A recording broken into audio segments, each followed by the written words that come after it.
inicio entonces a la reunión de neurocirugía infantil. Como bien saben, es habitual el día miércoles, siempre hablamos de un tema de esta área.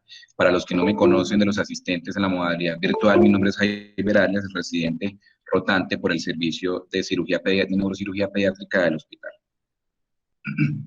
Vamos a empezar con un caso. Este caso, como lo ven aquí, se trata de un paciente de sexo masculino de 4 años, un paciente que tiene un neurodesarrollo normal, ¿cierto? En la valoración en neuroquirúrgica y del neurólogo, y consultó principalmente por haber presentado múltiples episodios de infecciones urinarias. Al examen físico llamaba la atención que presentaba una fosita sacra lateralizada un poco hacia la derecha, y además de eso, durante la palpación del área lumbosacra se le lograba identificar lo que al parecer era un lipoma sacro, ¿cierto? Posteriormente se realizaron otros estudios, entre los cuales se le hizo una videourodinamia que mostró una vejiga neurogénica de características espásticas. Esta es la imagen como la vemos aquí. Si hay alguno de los compañeros que me resalte las características más importantes de esta imagen, por ahí la compañera Amanda, por favor, nos da su opinión.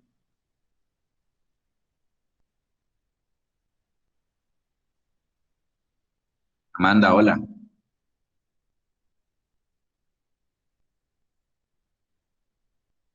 ¿Qué más está por ahí?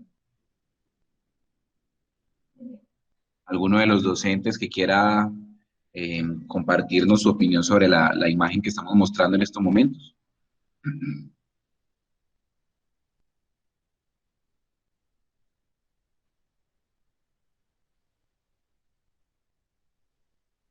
Muy bien, listo.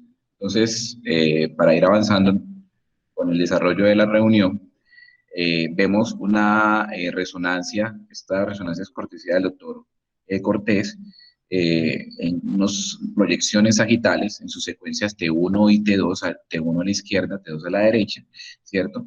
En la que llamativamente se aprecia una falta del cierre de los elementos posteriores hacia la altura de la región sacra, y llamativamente, si se fijan, este paciente cuenta solamente con una, dos, tres vértebras sacras, cuando deberían ser 5, y además de eso no se aprecia de manera clara el coxis, ¿cierto? Además, si observamos la médula, vemos que hay una especie de anclamiento de la médula a la altura sacra, ¿cierto? Al nivel de la espinosa S1 principalmente, y vemos lo que parece ser una siringomielia, dado por estas hiperintensidades en las secuencias T2 en la médula en esta región. Otra característica llamativa al contrastar las dos fases, T1 y T2, es la presencia de esta lesión con apariencia de masa, ¿cierto? Que cuando la miramos en el T1 tiende a comportarse de una manera hiperintensa, similar a la grasa, lo que nos da la sospecha diagnóstica de un linfoma con compromiso medular, ¿cierto? Entonces, tenemos un paciente que tiene una falta de los elementos de la región sacrocoxigia, ¿cierto? Lo que constituye un cuadro, una regresión espinal, caudal en esta región, y además de eso, eh, una lesión medular, aparentemente de características lipomatosas, que me condiciona una médula anclada a la altura de ese. Estos son los cortes axiales de la misma imagen. Estamos aquí a la altura de S1. En la secuencia T2, pues vemos la misma imagen que aparentemente me ancla la médula a este nivel, y cuando lo evaluamos en el T1 es claro que la apariencia de esta lesión apunta a una lesión lipomatosa. Entonces, el diagnóstico que se hizo con esta imagen, el cuadro que el paciente estaba presentando, era el de una médula anclada relacionada con un síndrome de regresión caudal, ¿cierto? Y un lipoma del cono dorsal en esta ubicación. La conducta que se tomó en este paciente entonces fue llevarlo a cirugía para realizar una liberación de la médula y hacer una resección parcial del lipoma. El paciente tuvo una adecuada evolución y tuvo en general un desenlace favorable, principalmente en el seguimiento de los estudios que salieron alterados inicialmente, que eran la urodinamia, pues como examen mandatorio en estas circunstancias. Como bien lo sabíamos, por la invitación que se envió desde el día de ayer, el tema a tratar hoy es el síndrome de regresión caudal. Procuramos traerlo con un enfoque, con unos tips importantes o útiles para los neurocirujanos, dado que esta es una enfermedad que por su complejidad, como la iremos viendo, tiende a tener múltiples actores implicados para su adecuado manejo. Arranquemos entonces por definir la patología, el síndrome de regresión caudal, que también en algunos textos y algunos autores lo llaman de otra manera como agenesia sacra, disgenesia caudal, hipogenesia lumbosacra, y hay otra lista de sinónimos que se utilizan para nombrar la misma entidad. Se define desde el 93 como un grupo de malformaciones que comprometen la región caudal y que afectan principalmente la columna vertebral, la médula espinal y las extremidades inferiores. Estas alteraciones se relacionan con un efecto cascada por una gastrulación anormal que se da antes de la cuarta semana de gestación. Las estructuras vecinas a la médula, a la columna, las estructuras columnares y la médula a este nivel, también se van a ver afectadas con frecuencia y van a presentar y van a ser parte del espectro de la enfermedad y el fenotipo de esta enfermedad, principalmente viéndose afectado el tracto urinario, gastrointestinal y cardiopulmonar.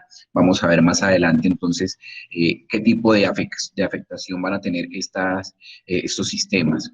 Esta es una gráfica que nos define también la patología, como lo vemos.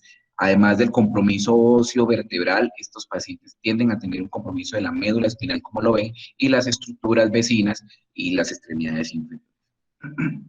El panorama de esta enfermedad lo describe de una manera más clara la Asociación Internacional de Regresión y Agenesia Sacra, que es una entidad internacional que contacta y conglomera la mayoría de los pacientes a nivel mundial que tienen esta patología, dada la poca frecuencia. Ellos describen que a la fecha tienen un poco más de 1000 miembros inscritos a la sociedad, ¿cierto?, con la patología, y nos permite entonces tener una idea de cómo estamos con esta enfermedad, describiendo una ocurrencia o una incidencia de enfermedad de un caso en 25.000 a un caso en 100.000 nacidos vivos. Sin embargo, cuando vemos otros autores, como lo describe este autor Levitt, hay reportes o hay series de casos en los cuales se ve una incidencia de incluso 1 en 200 o 1 en 1000 nacidos vivos. Esta es una enfermedad que se va a presentar en el 1% de las madres diabéticas y el 22% de los síndromes de regresión caudal. Cuando se indaga la relación familiar que tienen estos niños, se va a encontrar que estos niños tienen mamás con diabetes gestacional en casi un quinto de las veces. Si esta mamá es insulino requiriente, el riesgo del desarrollo de la regresión caudal o del síndrome de regresión caudal aumenta en unos 200 a 400 veces. O sea que la diabetes y más la diabetes gestacional insulino requiriente marca un importante pronóstico de impacto para el desarrollo de esta enfermedad. Pero ¿qué sucede entonces en esta enfermedad o qué se cree que la causa? Listo. Partimos de describir lo que es la neurulación primaria en las primeras semanas de gestación, que nos va a permitir el desarrollo del tubo neural, como lo vemos aquí, desde el ectodermo, ¿cierto?, para diferenciarse posteriormente y formar el tubo neural, que va a estar representada básicamente por la línea verde. Va a ser toda el área que vemos en la región determinada por la línea verde, que va desde la región caudal, la región craneal o rostral hasta la caudal, estableciéndome o formándome los dos poros que sabemos que se forman después de la neurulación primaria, ¿cierto? El poro rostral y el poro caudal. Aproximadamente para la semana 28 se empieza a desarrollar la neurulación secundaria, que en pocas palabras es la compactación de de las células mesenquimales que migran hacia la región más caudal. Esta compactación va a tender a desarrollarse cerca a la notocorda, como lo vemos aquí, y me va a terminar formando una masa compacta que se llama la masa caudal, que va a tener una siguiente transformación que en pocas palabras consiste en la formación de una cavitación de esta masa, y esta cavitación va a terminar formando la parte posterior del tubo neural, ¿cierto? En pocas palabras, va a abarcar esta superficie de la región dorsal del feto, ¿cierto? Va a ser la región más caudal inferior de la región, en pocas palabras, lumbosacra.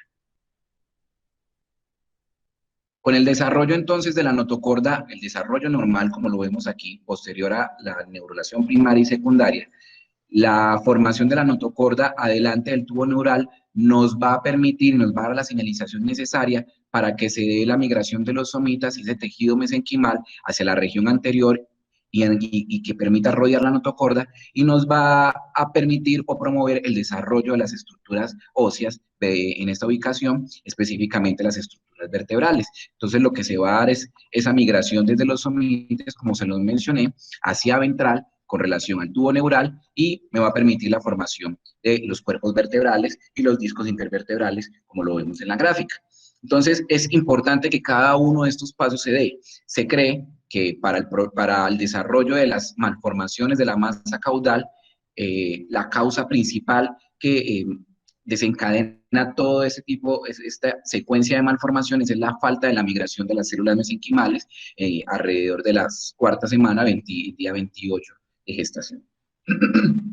Esta gráfica nos refuerza entonces lo que les acabo de mencionar. Eso es como un corte sagital, ¿cierto? Las líneas definidas me marcan ya la formación del tubo neural por neurulación primaria, y la línea, perdón, que está difuminada hacia la región más caudal, o como que vemos como una cola, es la formación del tubo neural en su región caudal. Miren cómo pasa de ser unas células dispersas a formar una masa caudal, y esa masa posteriormente se va a fusionar con el tubo neural, como bien lo sabemos, y posteriormente va a presentar una regresión, terminando en el filum terminal y en el cono medular.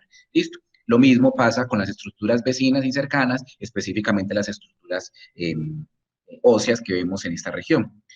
Eso tiene una secuencia, una evolución en el tiempo. Después de la neurulación primaria, vamos a tener una neurulación secundaria, y a la par también se da el desarrollo de la organogénesis y las estructuras gastrointestinales y urinarias vecinas a esta región. Se va a presentar principalmente en el desarrollo, si lo vemos aquí en la secuencia, de la neurulación secundaria.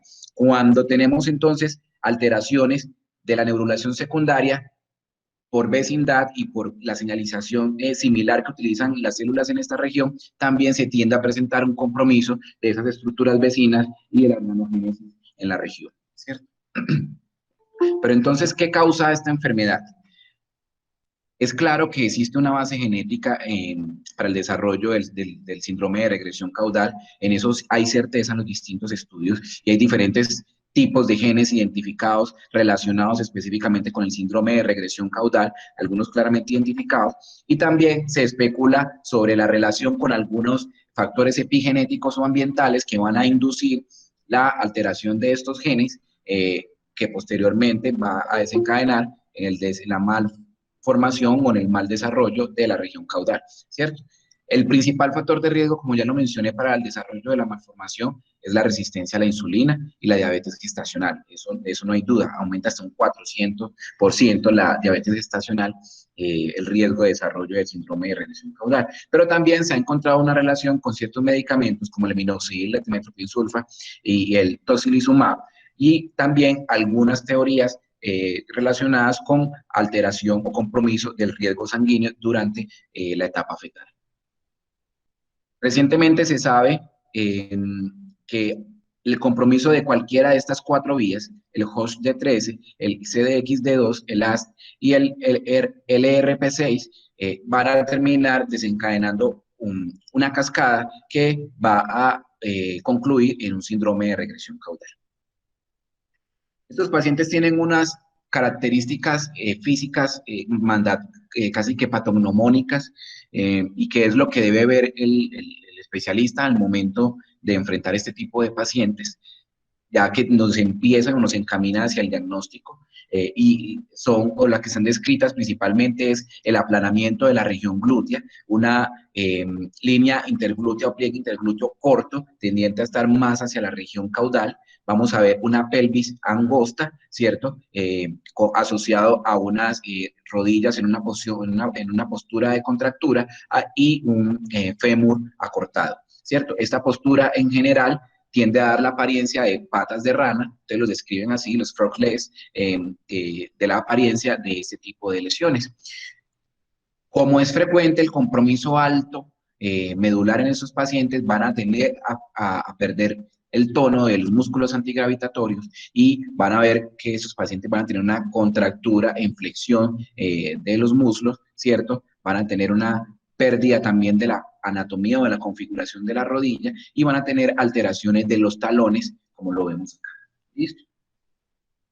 Otras características llamativas en estos pacientes es el desarrollo de cifosis con apariencia de nudillo o ojiva, dependiendo del número de vértebras comprometidas, y que van a tener una postura en la sedestación, como la sedestación de Buda que llaman, siempre van a tender a tener, por la apariencia o por la formación de la región pélvica y las extremidades inferiores en patas de rana, al momento de sentarse van a quedar como un Buda, y eso también es un hallazgo característico en esos pacientes. Y similar a la cifosis, estos pacientes presentan con cierta frecuencia el desarrollo de escoliosis asociado, pues como se les dije, a tiene una cifoscoliosis relacionada ahí.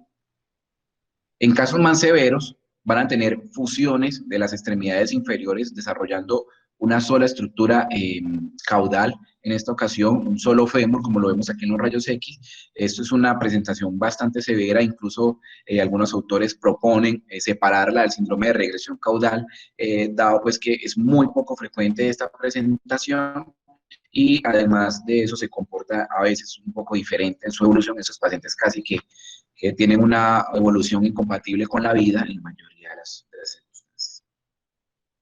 Sabemos que compromete múltiples sistemas, por lo mismo la constelación de síntomas es muy amplia, pero como lo vemos acá, comprometiendo el sistema musculoesquelético, gastrointestinal y genitourinario de distintas maneras, ¿cierto? Pero lo que nos interesa a nosotros en cuanto al sistema motor y sensitivo, hablando específicamente del sistema nervioso, esos pacientes casi en su totalidad van a tener algún compromiso motor, como lo marca la barra de los puntos, ¿cierto? Y ese sistema o ese compromiso motor va a tener un nivel de compromiso en cuanto a su altura variable, pero que llamativamente siempre es superior al nivel sensitivo, como lo vemos acá en la gráfica que nos muestra o representado por los cuadritos negros, ¿cierto? Entonces, sabemos que el nivel motor generalmente se relaciona con la última vértebra que se aprecia en estos pacientes, pero no debemos olvidar que el nivel sensitivo de esos pacientes generalmente se conserva a varios niveles por debajo del nivel motor.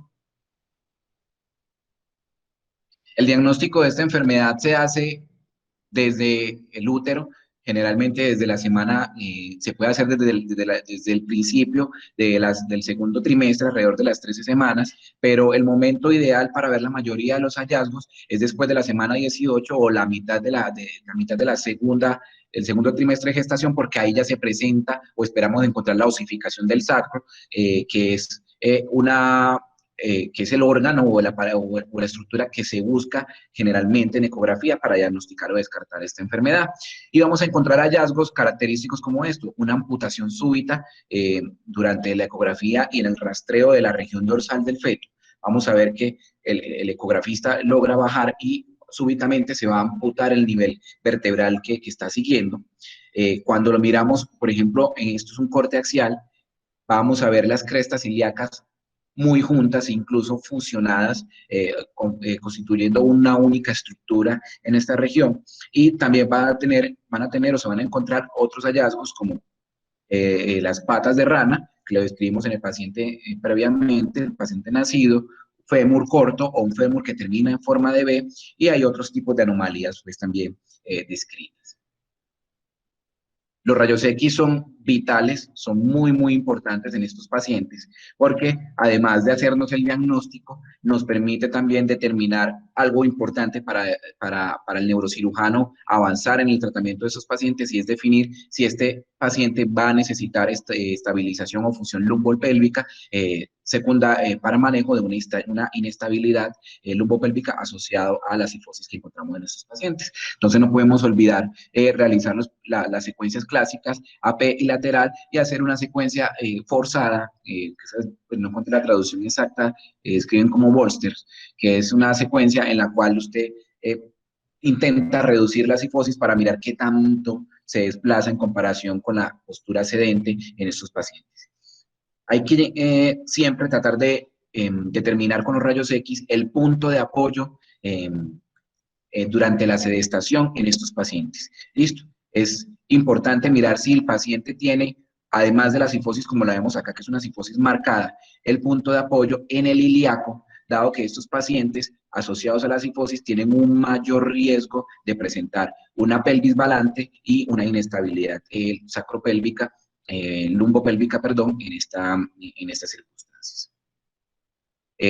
La tomografía sin duda aporta muchísimo, especialmente en configuraciones complejas de la anomalía.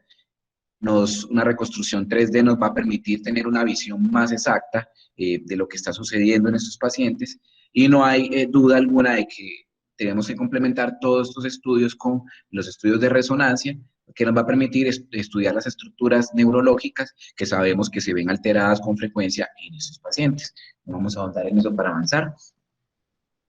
Podemos tener compromisos altos, como lo vemos acá, es un paciente que tiene una regresión con una desaparición casi total de las estructuras lumbares y una cifosis a nivel de la unión toracolumbar. Las imágenes entonces ha permitido que se desarrollen ciertos tipos de clasificación. Esas clasificaciones son puramente estructurales, pero también permiten guiar al especialista sobre el tipo de tratamiento que usted le puede ofrecer al paciente, dependiendo del estado o el tipo de anomalía que tenga. Entonces, desde el 78, este autor, Renshaw, describió diferentes patrones del desarrollo de la regresión caudal, permitiendo definir también, según el patrón, si el paciente está en riesgo de desarrollar inestabilidad sacro-lumbopélvica o no. Entonces, la menos severa y la primera, la tipo 1, es la Renshaw 1, que consiste sencillamente en una agenesia sacra unilateral.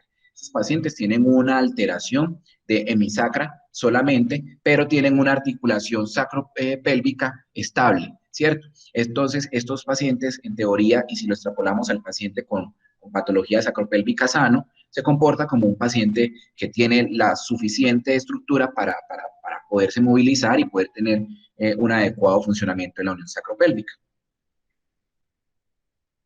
El Renshaw 2 es el paciente que tiene una agenesia del sacro parcial porque conserva S1. Y S1 generalmente está articulándose de manera adecuada con los ilíacos de forma bilateral. Eso también constituye una articulación estable, por lo cual los dos primeros tipos son consideradas articulaciones o configuraciones estables de la alteración de la regresión. A partir del tipo 3 ya empezamos a ver las configuraciones inestables, como el Renshaw, que constituyen una agenesia sacra total, como lo vemos acá. Aquí no hay sacro, y lo que se intenta articular con la pelvis es el platillo o el borde inferior de lo que queda de la estructura lumbar generalmente, que queda como remanente después del trastorno. Y el Renshaw 4, que es el trastorno más severo, consiste en una desaparición total del sacro. Esos pacientes no tienen sacro, y antes tienden a tener una fusión del ilíaco, incluso forman una estructura que se llama anfiartrósica, que es una fusión o una estructura bastante inestable en estos pacientes. Aquí la columna, en pocas palabras, reposa sobre una base bastante inestable, y eso explica por qué esta patología se considera la más inestable de las clasificaciones de la regresión caudal. También entonces el Renshaw tipo 1, 2 y 3 tiene un comportamiento hacia la cifosis en forma ascendente, desde una menos cifótica a una más cifótica. Listo. Hay otra entidad que no podemos pasar por alto, hay cierta ambigüedad sobre si se considera o no una de las expresiones del síndrome de regresión caudal y el síndrome de Curarino, un síndrome descrito en 1981 por este radiólogo pediátrico Guido Curarino. Él lo describió, este es el documento original, tres casos con pacientes que tenían estos tres hallazgos: anomalías presacras, dados principalmente por masas o tumores, tenían alteraciones del sacro y alteraciones anorrectales, ¿cierto?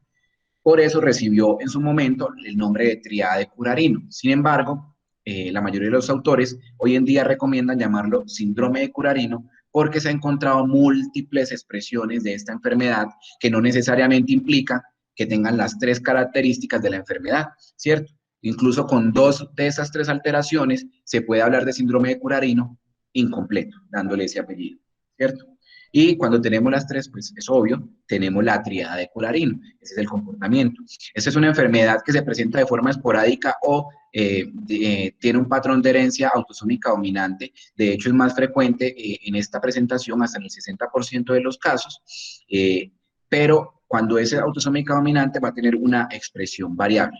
Se ha relacionado con una mutación específica de un gen que se encuentra en el cromosoma 7, en el brazo largo del cromosoma 7, que es el gen MNX1. Cuando vemos pacientes con malformaciones anorrectales, un tercio de esos pacientes van a tener algún tipo de alteración sacra y eso ya me constituye el síndrome de Curarino. ¿Listo? Entonces, es importante siempre que un paciente tenga una malformación anorrectal, hacerle estudios de la región lumbosacra para mirar o descartar alteraciones o anomalías sacras. Y es una enfermedad que aparentemente compromete más el sexo femenino que el masculino.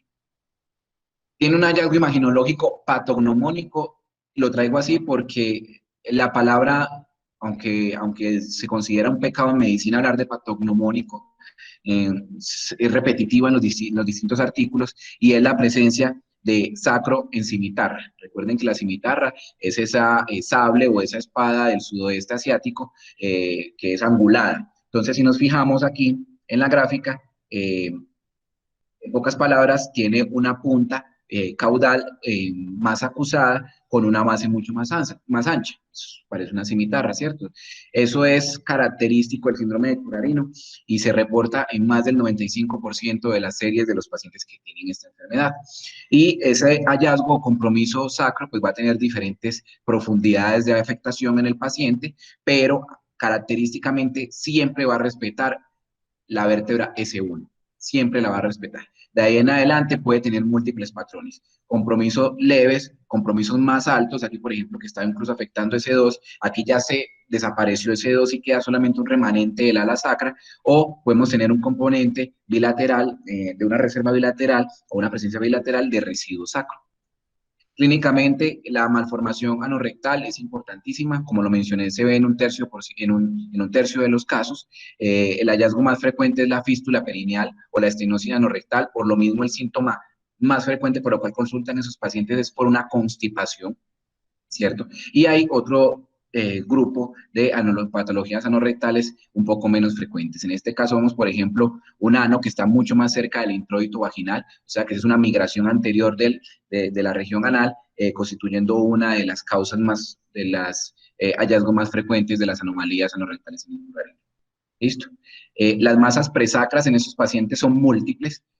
Podemos encontrar de todo tipo, lesiones tumorales y no tumorales. La más frecuente que se describe es el meningocele anterior y va a tener características de un meningocele, un componente hiperintenso en el T1, hipointenso en el T1, pero también con cierta frecuencia vamos a encontrar teratomas, quistes entéricos, lipomas, amartomas y duplicaciones anorrectales en esta ubicación, ¿cierto? Las masas presacras no siempre, no siempre tienen que ser presacras, listo, por eso hice aquí la salvedad y lo puse entre comillas, y algunos autores hablan de masas sacras que constituyen el síndrome de Curarino, porque incluso tener masas intracanales pueden constituir un paciente con un síndrome de Curarino. Recuerden que hablamos de síndromes de Curarino incompletos. Entonces, pacientes con malformaciones, incluso malformaciones sacras, malformaciones anorrectales pueden tener Curarino con masas intracanales. ¿Listo? Tenemos presentaciones grotescas como tumores gigantes en esta ubicación y también que esto es un hallazgo que siempre se debe contemplar. Estos pacientes pueden debutar con infecciones asociadas a los senos dérmicos o los tumores dermoides que tienen en esta región. Van a tener abscesos en la zona de la aparición de la masa porque se abscedan, valga la redundancia, o van a presentar hallazgos y clínica compatibles con meningitis o con piomielgia. ¿Listo?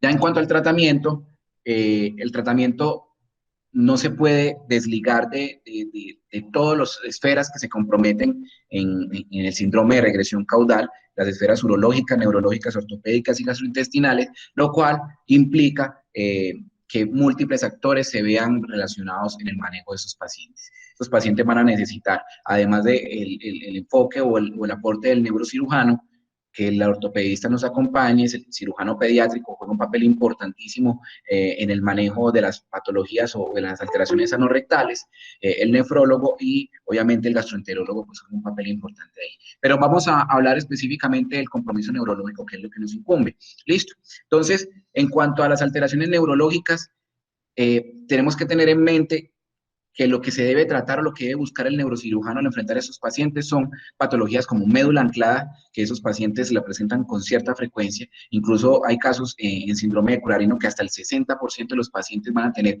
dirrafismo con algún grado de anclamiento medular, ¿cierto? Las alteraciones de las estructurales vertebrales, las deformidades espinales que se dan por eso, ¿cierto?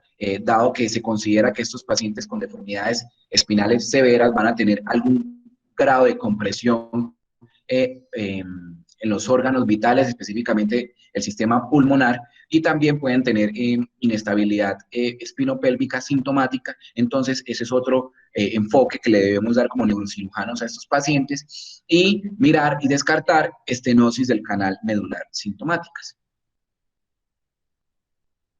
Entonces, como les dije, la médula anclada se presenta con cierta frecuencia en esos pacientes.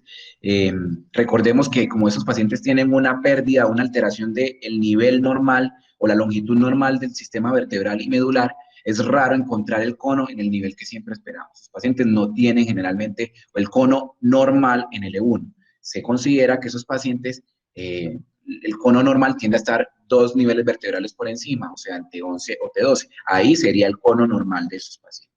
¿Cierto? La variedad más frecuente de alteración o de aclamiento en esos pacientes es porque tienen un filón lipomatoso engrosado, ¿listo?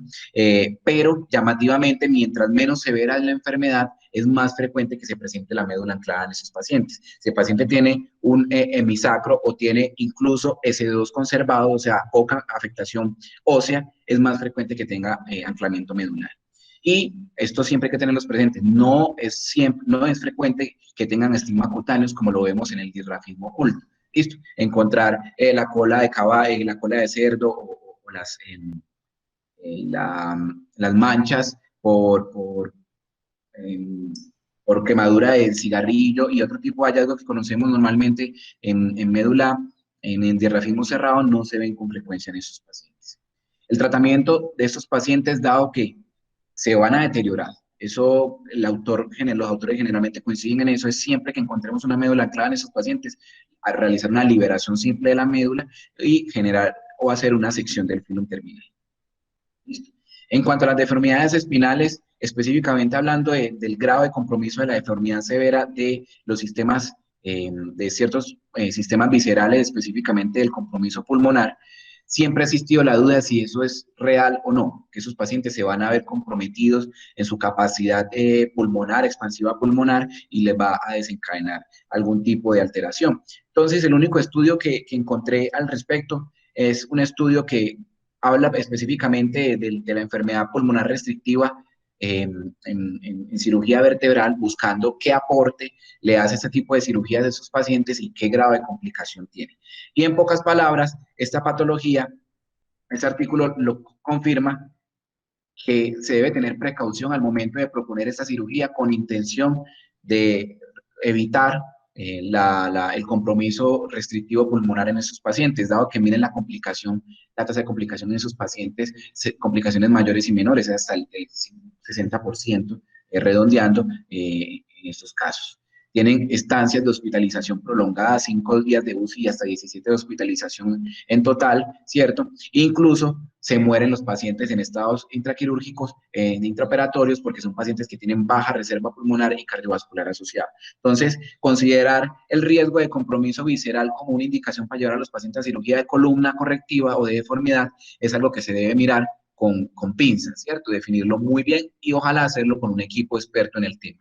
Miremos aquí la ganancia de la capacidad pulmonar forzada en estos pacientes, que me habla de la capacidad total de la caja torácica. Vemos que la ganancia es muy poca, ¿cierto? Entonces, siempre hay que preguntarse, ¿justifica o no justifica? A diferencia de la corrección de la deformidad con intención de estabilizar la región lumbopélvica, ¿cierto? Estos pacientes, cuando realizamos valoraciones con ángulo de Cobb, vemos que tienden a tener un ángulo de cifosis en la región lumbosacra bastante marcado, como lo vemos, esta región me marca el ilíaco y esta es la parte superior que queda del sistema vertebral. Siempre hay que medir el COP así, y la idea es llevarlo con el sistema de artrodesis y fijación a un punto en el cual el paciente deja de apoyar el ilíaco al momento de sentarse a apoyar el isquio, o sea, llevar al paciente a una forma de sedestación más natural. ¿Listo? ¿Por qué? Porque este tipo de forma de sentarse no es mecánicamente efectiva para los pacientes. Además, los pacientes van a tener necesidad siempre de tener algún tipo de soporte para sentarse si están así. En cambio, si usted lo corrige, ya quedan libres las manos para realizar muchas otras actividades en un paciente que está en rehabilitación muy seguramente. Mejora el manejo de la silla de ruedas, por lo mismo que les digo, el paciente no se va para adelante, no se derrumba para adelante y le da una adecuada base pues para el planeamiento de los distintos procedimientos que van a realizar en extremidades inferiores los ortopedistas. Si un paciente está derrumbado por una cifosis marcada, no se puede de alguna manera planear de manera adecuada las correcciones para las extremidades inferiores. Listo. Este es un caso entonces de un paciente que se manejó para una corrección por una inestabilidad. Miren claramente entonces este paciente cómo tiene una cifosis y tiene una jiba en nudillos en esta región, ¿cierto? Vean aquí los rayos X, tiene una fusión y un compromiso Renshaw 4, miren que aquí están los dos alerones ilíacos juntos, fusionados, o sea que es una alteración o una presentación bastante inestable, y vean el grado de cifosis de este paciente y vean dónde apoya la pelvis al sentarse completamente sobre el ilíaco.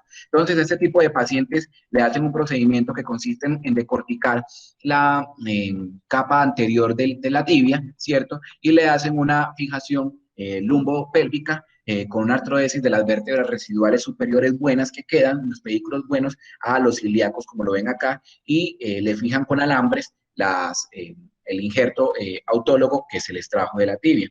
Entonces, los resultados de estos pacientes son aparentemente muy favorables. Es llevar un paciente entonces de este punto de sedestación a este. Vean cómo el paciente ya está mucho más recto y es capaz de utilizar sus manos porque no está gastando energía y no la necesita para mantenerse erguido. Vean esta paciente 2 años después de la cirugía, comparemos, ¿cierto? La sedestación en esta postura previo a la cirugía y cómo se ve ahora después de la cirugía. Listo. La otra entidad que el neurocirujano debe buscar porque tiene afortunadamente muy buenos resultados con la intervención es la estrechez espinal, y esta se puede dar por estenosis ósea o por estenosis dural. Listo, como lo vemos acá, estos pacientes pueden tener una estrechez en sentido cráneo-caudal con un componente óseo principalmente, o como lo vemos acá, van a tener una estrechez predominantemente del canal o del saco tecal. Estos pacientes entonces con el crecimiento van a tener, por esa estrechez de los nervios secundaria al poco espacio que queda, van a tener un compromiso neurológico motor y dolores y alteraciones sensitivas. El tratamiento entonces, el paciente tiene una estenosis ósea, consiste en realizar una laminectomía simple. Listo, un paciente que tiene dolor o que tiene déficit y tiene una estrechez ósea predominantemente diagnosticada, y describen los autores que tienen muy buenos resultados con esto. Y los pacientes que tienen una estenosis dural, pues ya toca ir un poco más allá, además de realizar la laminectomía, realizar una duraplastia. Aparentemente hay muy buenos resultados en estos pacientes con recuperación de la función neurológica en estos casos. En cuanto al síndrome de Currarino, no hay claridad sobre qué se debe hacer específicamente con estos pacientes. más que todo se tienen es razones filosóficas de por qué se deben tratar. Listo, entonces se deben tratar estos pacientes porque hay que corregir la causa del motivo de consulta, generalmente son síntomas crónicos o progresivos, eh, existen riesgo de complicaciones por la masa que estos pacientes tienen, como ya lo vimos en un caso previamente, desarrollar meningitis y otros tipos de causas infecciosas. Hay que saber la histología de esta masa presacra porque pueden ser teratomas malignos o con malignización y sin duda el paciente que presenta algún tipo de médula anclada asociada, pues no hay, eh, no hay que dudar en llevarlos pues a intervención quirúrgica. Esos pacientes con un abordaje posterior, por ejemplo, en este caso que tenemos una médula anclada con una masa o un lipoma presacro, esos pacientes se les hace el abordaje convencional posterior, se hace una liberación del lipoma, como lo vemos acá, eh, posteriormente, entonces, se hace una apertura del saco dural y se hace la liberación medular, ¿cierto? Y desde ahí se logra ver la masa presacra que se ve en la resonancia, ¿listo? Que es la que marca la flecha negra. Se hace entonces una resección de la masa o se toman muestras si es necesario, si no está haciendo un efecto compresivo y no es sintomática, y posteriormente se hace una reconstrucción del defecto dural, como lo vemos acá con este parche blanco que se puso aquí. Este es otro ejemplo de lo que se iba a hacer entonces en el curarino, ¿cierto?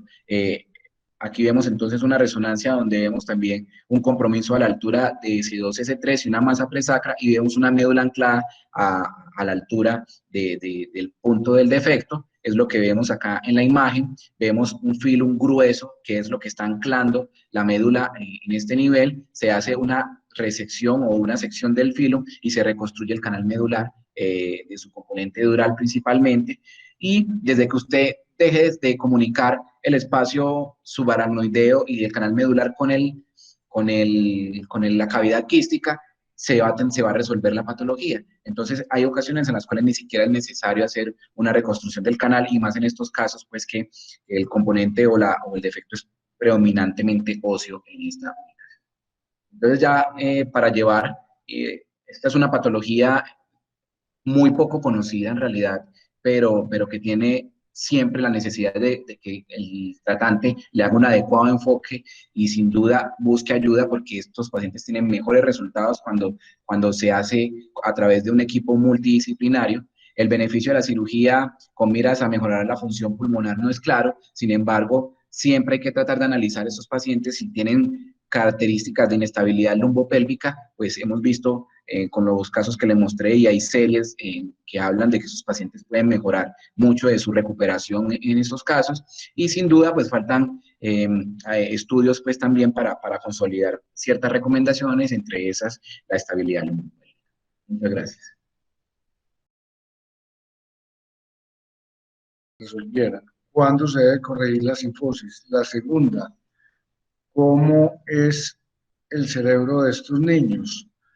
Eh, la tercera, eh, es más con respecto a la médula anchada, que yo he visto que muchos cirujanos me parece que se enredan, o yo no sé si yo soy el equivocado, buscando cortar el filo arriba y no cortarlo bien abajito. Cuando a mí me tocaba operar tantas médulas anchadas, yo me iba directamente al saco y cortaba ahí. En esa época no había neuroestimulación ni nada de eso, y yo me parecía que era la forma más simple de hacerlo. Esas son mis preguntas, los dejo para que hagan los comentarios respectivos. Buenos días. Bueno, con respecto a la primera pregunta de la psicosis, la verdad es que nosotros tenemos una clínica mielomeningocele, ahí tenemos el seguimiento pues, de todos estos pacientes. Las estadísticas de las regresiones caudales cifóticas es realmente muy poca. Realmente los cifóticos con regresión caudal que tenemos son muy pocos. De la base de datos de nosotros de espina bífida, que son más o menos 700 pacientes, tenemos, podría ser que de una regresión caudal alrededor de 50, y de esos 50 podría decir yo que tengan psicosis uno o dos realmente, y no son muy severas. Cuando está asociada a regresión caudal, ¿no es cierto? Cuando está asociada a otra patología única, puede ser más severa. En cuanto al cerebro de estos pacientes, como se trata de pacientes que tienen problemas es en la segunda norulación, La segunda norulación ya tiene el sistema nervioso central formado completamente, entonces en general no tienen alteraciones cerebrales porque hacen parte de la segunda norulación, ¿no es cierto? Entonces, por eso no se asocia con deformidades cerebrales. Y la tercera, creo que en lo que estás diciendo del abordaje, Nacho, es que tenés toda la razón porque el filo realmente se busca abajo. Lo que pasa es que se empieza a enredar la patología es cuando estamos hablando no de un filo lipomatoso, sino de un lipoma del cono. Cuando uno está hablando de un lipoma del cono, dependiendo del lipoma que sea, si es un dorsal, transicional o un caótico, ahí sí se le va complicando uno la vida y va mirando qué más hacer. Si es un dorsal del cono, la indicación es realmente subir hasta el cono a soltarlo completamente. Pero en general, el filo linfomatoso simplemente necesita una liberación única y esa liberación única perfectamente puede ser, como decís vos, en la parte más inferior. Sin ningún problema, resuelve el problema y el cono tiende a ascender. Hay una cosa muy importante que me gustaría llamar la atención y es que en general la médula anclada por imagen cambia muy poco, porque estamos hablando de unos cambios crónicos de unas neuronas que tienden a volverse glióticas, poco perdiendo elasticidad. Entonces, el querer liberar un filo y que el cono llegue al nivel normal, realmente eso no sucede. Uno puede lograr que corrija y suba a un nivel, máximo 2 niveles, pero en general uno lo sigue viendo en la imagen en el mismo punto. La diferencia la hace el seguimiento funcional de la vejiga y el seguimiento motor del paciente, pero en general el seguimiento nosotros en la clínica de Miero lo hacemos es funcional, lo hacemos de funcional. Funcional significa que le hacemos urodinamia entre 6 meses o cada año, dependiendo de lo que la necesita para mirar el funcionamiento de la liberación y obviamente de las raíces y de la vejiga.